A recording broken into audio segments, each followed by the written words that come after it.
अखबार रिपोर्टर के इस अंक में आपका स्वागत है। हमारे देश में अगर सबसे ज़्यादा किसी बात की चर्चा होती है वो है धर्मनिरपेक्षता और अल्पसंख्यक। अब सवाल ये होता है कि अल्पसंख्यक कौन है। हमारे देश के संविधान में अल्पसंख्यक की के बारे में जो चर्चाएं होती हैं वो 2 या 3 जगह ही सिर्फ अल्पसंख्यक की बातें आई हैं। लेकिन इस सिर्फ अल्पसंख्यक के लिए हमारे देश में बहुत सारी योजनाएं चलाई जा रही हैं। चाहे वो योजनाएं अल्पसंख्यक के कल्याण के लिए हो, उनके लिए स्कूल कॉलेज के लिए हो, चाहे अगर बात किया जाए उनके लिए एक माइनॉरिटी कमीशन भी बना दिया गया है। अगर और भी देखा जाए तो उसके लिए एक मंत्रालय तक चलता है। लेकिन सवाल ये होता है कि हमारे देश में अल्पसंख्यक हैं कौन।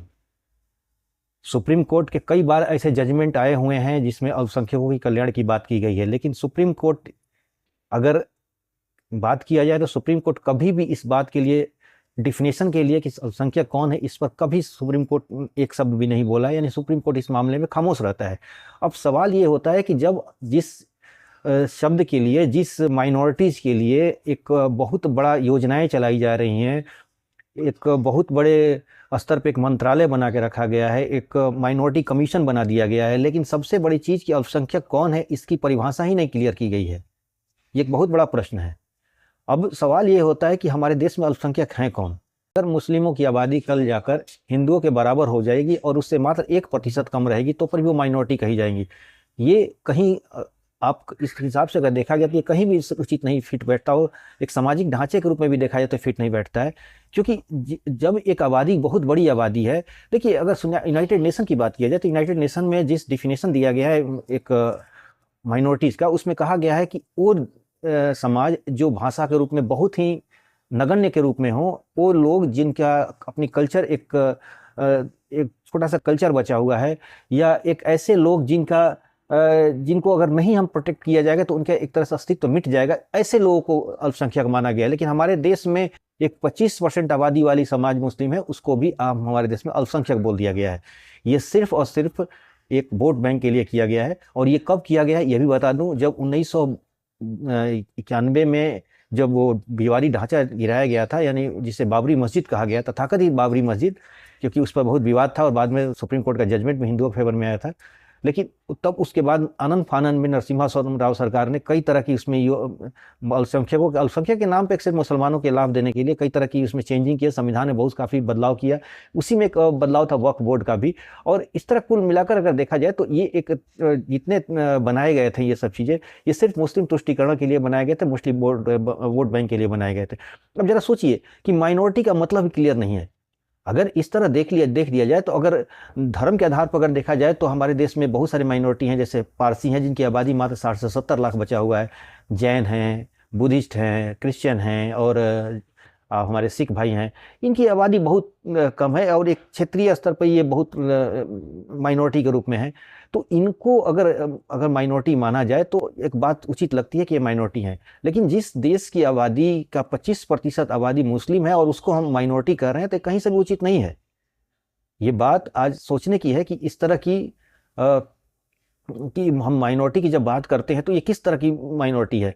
अगर आज मुसलमानों की देख लिया जाए तो मुसलमानों में इनके लिए कई बड़े बड़े अपने योजनाएं चल रही हैं। इनके यूनिवर्सिटी है, अलीगढ़ यूनिवर्सिटी की बात किया जाए तो एमयू में अलीगढ़ मुस्लिम यूनिवर्सिटी की मैं बात कर रहा हूँ, तो इसमें मुसलमानों के लिए आरक्षण है, रिजर्वेशन है, लेकिन उसमें दलितों का आरक्षण नहीं है, क्योंकि वो माइनॉरिटी संस्थान उसे घोषित किया गया है।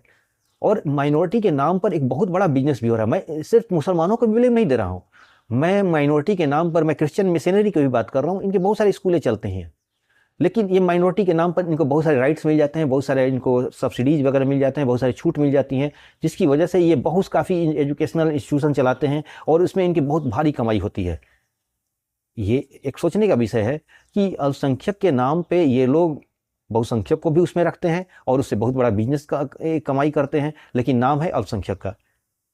बहुत सारे आपने देखा होगा मिशनरी स्कूल है जिसमें इंग्लिश के नाम कोई अलग अलग नाम रखते हैं, कोई सेंट जॉन्स, कोई सेंट जेवियर्स वगैरह नाम रखकर। ये सारे के सारे स्कूल क्रिश्चियन माइनॉरिटी के नाम पर चलाए जाते हैं और इसके नाम पर एक हिंदू मेजोरिटी को भी इसमें एडमिशन लिया रह जाता है और इससे बहुत ज़्यादा एक कमाई का एक जरिया भी बनाया जाता है। तो माइनॉरिटी का मतलब ये हुआ कि भाई माइनॉरिटी का मतलब कि आप अपने धर्म, कल्चर्स और अपनी संस्कृति को बचाने के लिए एक आपको सुरक्षा ढाल दिया जाता है, ताकि आपकी संस्कृति बहुसंख्यकों की आबादी के हिसाब से ढल ना जाए और उसमें आप घुल मिल के खत्म ना हो जाए। इसलिए आपकी संस्कृति को बचाने के लिए एक स्पेशल राइट दे दिया जाता है।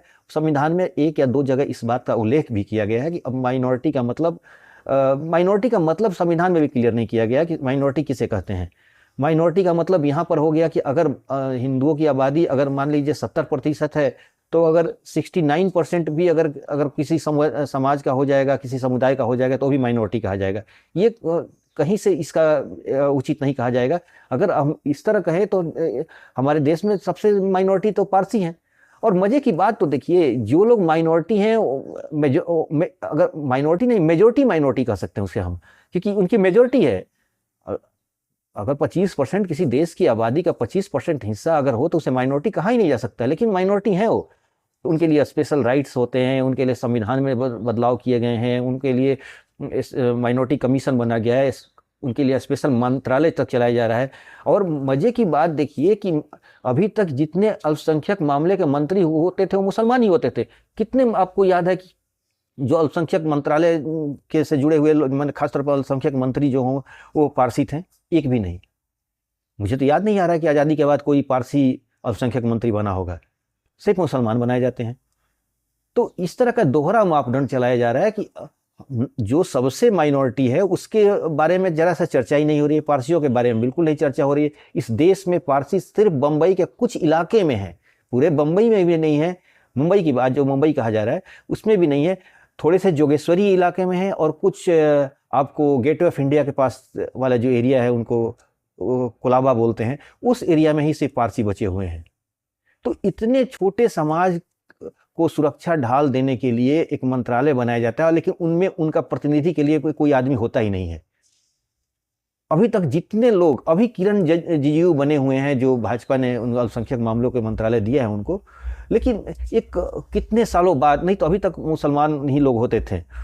और तो इस तरह का दोहरा चरित्र जो चल रहा था पिछले करीब 60-70 सालों से, ये एक तरह से तुष्टीकरण थी, इम्पीचमेंट था ये। और इसके वजह से ही हमारे देश में काफ़ी समस्याएं आई हैं। आज वक्फ को ही लेकर देख लीजिए, बार बार धमकी दी जा रही है कि हम इस कानून को मानेंगे नहीं, हम आंदोलन करेंगे। आंदोलन करने के लिए कोई रोका नहीं है, हर एक आदमी को डेमोक्रेसी में आंदोलन करने का अधिकार है। लेकिन इसके नाम पर आप गुंडागर्दी करें, इसके नाम पर आप क्राइम करें, आप इसके नाम पर तोड़ फोड़ करें, बसें जलाएं, रास्ता जाम करें, ये कहाँ से सही है? सोचिएगा जरूर। आज के अंक में बस इतना ही। नए अंक के साथ फिर आपसे मुलाकात होगी। आपसे हमारी गुजारिश है कि हमारे चैनल को लाइक कीजिए, शेयर कीजिए, सब्सक्राइब कीजिए। धन्यवाद।